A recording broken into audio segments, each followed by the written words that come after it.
দেখুন বন্ধুরা, আজকে আমি তৈরি করে নিলাম চিড়ে দিয়ে পোলাও।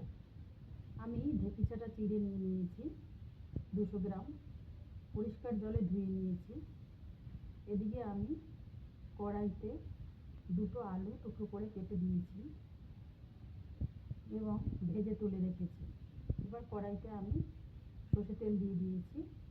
এবার গোটা জিরে দিয়ে দিলাম, পেঁয়াজ কুচি, লঙ্কা কুচি, আদা কুচি দিয়ে ভালো করে নেড়ে চেড়ে আলুগুলো দিয়ে দিলাম। এরপর আমি চিড়েগুলো দিয়ে দিয়েছি, নুন হলুদ দিয়ে দিয়েছি, একটু চিনি দিলাম। আপনারা চিনিটা যদি না খান নাও দিতে পারেন। এবারে আমি ভালো করে নেড়ে চেড়ে ভেজে নিয়েছি।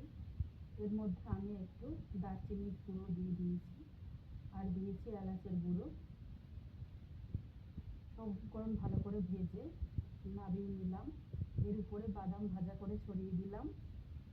আর আমি এর মধ্যে গাজর কুচি, পেঁয়াজ কুচি, শসা কুচি দিয়ে পরিবেশন করলাম। আর আমি এর মধ্যে ডালের পকোড়া করে নিয়েছি আর পেঁয়াজের পকোড়া করে নিয়েছি।